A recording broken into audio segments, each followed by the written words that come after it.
Hello polity buddies, welcome to my channel. और हम continue कर रहे थे अपने BA political science and competitive exam की सीरीज़ को, जिसमें कि हमने जो हमारा पॉलिटिकल जो एग्जीक्यूटिव का, लेजिस्लेचर का, फिर जुडिशरी का हमने लेक्चर्स ऑलरेडी डन कर लिया है। हमने एसईसी पेपर के सिलेबस को भी कवर कर लिया है। Indian national movement is also done. अभी हम कर रहे हैं पॉलिटिकल थ्योरी, जिसमें कि आज हम करने वाले हैं relevance of political theory. Political theory पे बेस्ड और 2 वीडियोस ऑलरेडी चैनल पे अपलोडेड है, आप प्लेलिस्ट में जाकर चेक कर सकते हैं। So yes, now let's start with the introduction part. So in introduction, political theory जो है ये स्टडी है जितने पॉलिटिकल आइडियाज़ हैं, कॉन्सेप्ट है, प्रिंसिपल्स है, ये सब के बारे में, जितने पॉलिटिकल इंस्टीट्यूशंस हो गए, है ना, फिर जो हमारे पावर, जस्टिस, गवर्नेंस, ये सब को एक्सप्लेनेशन करते हुए उनकी इवेल्युएशन का ही स्टडी है। देखिए, इसके काफ़ी सारे क्रिटिक्स भी हैं, जैसे कि बिहेवियरलिस्ट फेज में क्या था, जब 1950 से 60s में ये चला, तो इसमें पॉलिटिकल थ्योरी को ऐसा आर्ग्यू किया गया कि ये डेड है, क्योंकि इसमें सिर्फ और सिर्फ एब्स्ट्रैक्ट और फिलोसफिकल बातें कही गई हैं, है ना। ये कहाँ कोई प्रैक्टिकल पॉलिटिक्स से तो रिलेटेड बिल्कुल है ही नहीं। तो फिर जो पोस्ट बिहेवियरल एरा हमारा आया आफ्टर 1960s, तो इसमें जो स्कॉलर्स हैं उन्होंने रिवाइव किया पॉलिटिकल थ्योरी को, जिसमें कि इन्होंने नॉर्मेटिव, एम्पिरिकल और प्रैक्टिकल सिग्निफिकेंस पे एम्फेसाइज किया। और आज के टाइम पे तो ये जो ग्लोबलाइजेशन, इनइक्वालिटी, है ना, environmental crisis, terrorism, new social movements जैसी चीज़ें आ चुकी हैं, जिसके चलते कि हमारा पॉलिटिकल थ्योरी मोर रिलेवेंट हो गया है। विद दिस हमने कर लिया अपना इंट्रोडक्शन पार्ट। देखिए फ्रेंड्स, मैं फिर से आपको बता देती हूँ कि प्लीज़ जब आप बैठते हो क्लास में तो अपने पेन पेपर लेके बैठा कीजिए। मैं पढ़ाती हूँ, साथ में नोट्स बनाते जाइए, आपको भी याद हो जाएगा। And whatever I speak extra, जो एक्स्ट्रा का ज्ञान रहता है, उसको आप स्टिकी नोट्स में एड ऑन कर लीजिए। So now let's continue further to the relevance. क्या है पॉलिटिकल थ्योरी का रेलेवेंस? तो चलिए पहले सारे रेलेवेंस को समझते हैं। तो पहला कंसेप्चुअल क्लैरिफिकेशन देता है पॉलिटिकल थ्योरी, नॉर्मेटिव गाइडेंस देता है, एम्पिरिकल रेलेवेंस है इसका, पावर एंड अथॉरिटी को प्रति अंडरस्टैंडिंग है, लॉ मेकिंग एंड पॉलिसी में इसका एम्फोसिसन है। फिर ये सोसाइटी और स्टेट का इवैल्यूएशन करती है। इसका रेलेवेंस डेमोक्रेटिक पार्टिसिपेशन में भी है। ग्लोबली क्या रेलेवेंस है, फिर इंटरडिसिप्लिनरी इसके रेलेवेंस, और डायनेमिक एंड इवॉल्विंग रेलेवेंस को हम लोग समझेंगे लाइन वाइज लाइन। तो पहले स्टार्ट करते हैं हम कंसेप्चुअल क्लैरिफिकेशन से। सो सी फ्रेंड्स, पॉलिटिकल थ्योरी जो है क्लैरिफाई करता है पॉलिटिकल कॉन्सेप्ट्स को, जैसे कि हमारा स्टेट हो गया, sovereignty, liberty, equality, justice, democracy, फिर सिटीजनशिप, पावर एंड राइट्स, ये सबको बिना किसी भी कंसेप्चुअल क्लैरिटी के लॉज एंड पॉलिसीज तो उस यूज ही नहीं हो सकता, वो तो मिसयूज होंगे जस्ट। इसके एग्जाम्पल कुछ कुछ हैं, जैसे कि आपके एक याद कर लीजिए इसैया बर्लिन का, उन्होंने क्लैरिफाई किया था ना कि एक नेगेटिव और पॉजिटिव लिबर्टी में क्या डिफरेंस होती है, जिसने कि पूरे दुनिया भर में कॉन्स्टिट्यूशनल डिबेट को काफ़ी ज़्यादा इन्फ्लुएंस किया था।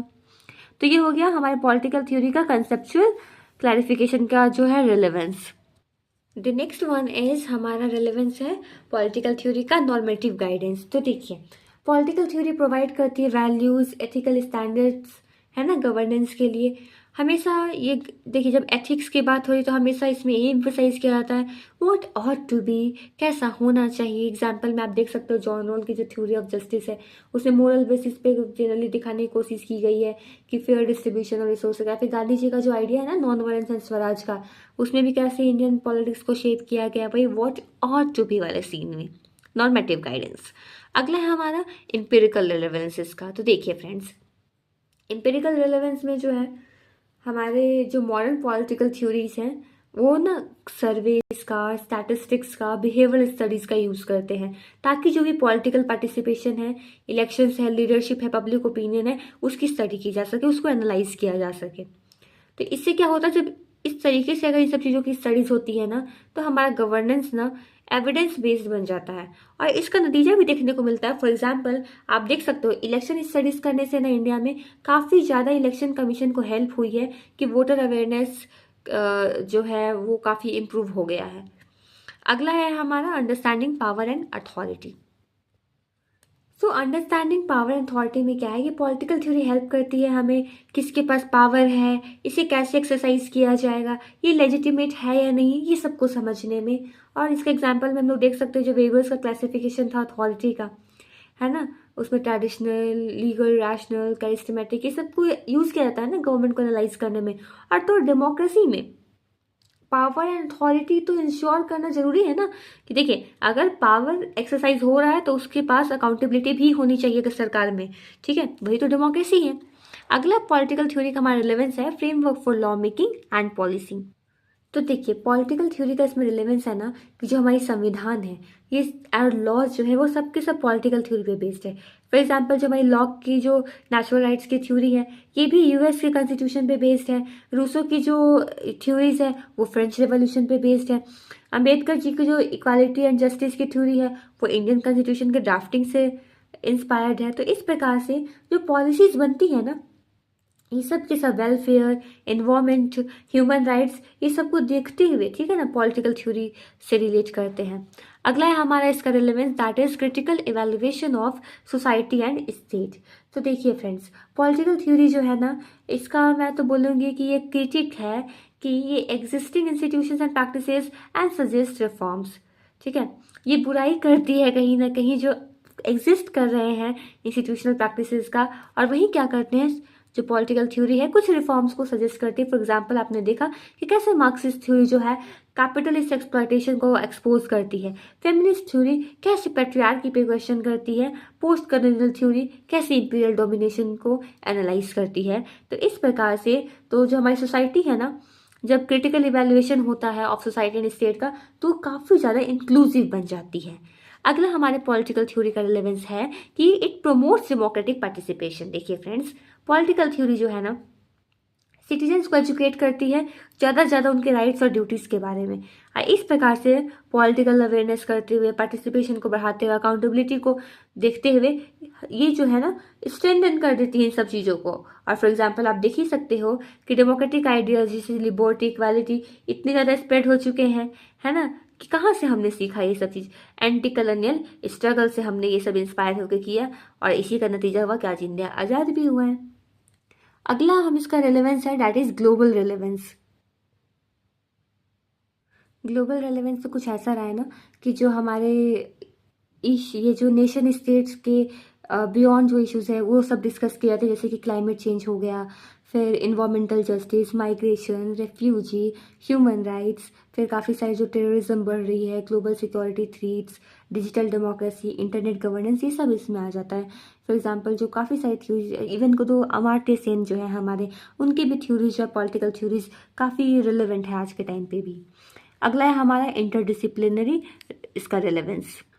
तो इसमें क्या है, जो पॉलिटिकल थ्योरी है ये कनेक्ट करता है economic, sociology, psychology, law and history से। फॉर एग्जांपल आप देख सकते हो मार्क्सिस्ट थ्योरी पॉलिटिक्स को लिंक करता है इकोनॉमिक से, वहीं वेबर थ्योरी जो है पॉलिटिक्स को लिंक करता है सोशियोलॉजी से। बिहेवियरलिज्म जो थ्योरी है ये कनेक्ट करता है साइकोलॉजी से। तो इस प्रकार से आप समझ गए एग्जाम्पल की हेल्प से। तो ये जो है ना एक इंटरडिसिप्लिनरी नेचर में जो है ना पॉलिटिकल थ्योरी चीज़ों को प्रैक्टिकल बनाता है और मोर यूजफुल बनाता है रियल वर्ल्ड प्रॉब्लम्स को सॉल्व करने में। अगला हमारा डायनेमिक एंड इवॉल्विंग नेचर इसका। पॉलिटिकल थ्योरी जो है समय के साथ काफ़ी बदला है नए नए चैलेंजेस को एड्रेस करते हुए। जैसे कि एंशियंट थ्योरी में क्या था, आइडियल स्टेट के बारे में बात की जाती थी, प्लेटो एरिस्टोटल करते थे। फिर समय बदला, मॉडर्न थ्योरी आई, सोवर्निटी, कॉन्ट्रैक्ट, फिर राइट्स, ये सब को लेके हॉब्स, लॉक, रूसो, ये सब आए।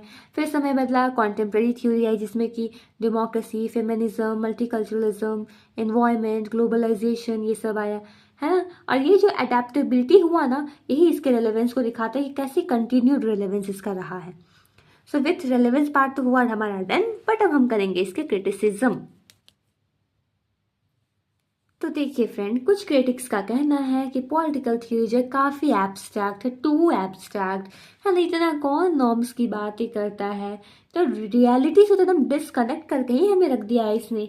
और कुछ लोग कहना कि भैया काफ़ी आइडियोलॉजिकल है ये, है ना, मार्क्सिस्ट तो लिबरल, व्हाट इज दिस, फिर इन एन फास्ट जो चेंजिंग ग्लोबल पॉलिटिक्स है उसके हिसाब से थोड़ा तो ये पॉलिटिकल थ्योरी को स्ट्रगल होता ही है to keep in to keep pace. तो ये भी कहीं ना कहीं इसका एक क्रिटिसिज्म है। तो आइए अब हम करते हैं इसकी कंक्लूजन पार्ट को। तो अगर हम बात करें कंक्लूजन की, तो जो हमारा पॉलिटिकल थ्योरी है ये कंसेप्चुअल एंड मोरल कंपास है पॉलिटिक्स का, जो कि बोलते हैं ना कि गवर्नेंस को डायरेक्शन लेस, अगर इसके बिना जो हमारा गवर्नेंस है वो डायरेक्शन लेस बन जाएगा। कंक्लूजन में हम ऐसा बोल सकते हैं कि काफ़ी कंसेप्चुअल है और क्लैरिफाई करता है पॉलिटिकल थ्योरी कॉन्सेप्ट्स को, नॉर्मेटिव गाइडेंस देता है, पॉलिटिकल रियलिटीज़ को ये एनालाइज करता है, जो भी लीगल एंड इंस्टीट्यूशनल रिफॉर्म्स है उसको इंस्पायर करता है, एड्रेस करता है जितने भी आपके ग्लोबल चैलेंजेस है ये सबको। कहाँ इसको डेड कहा जाता था?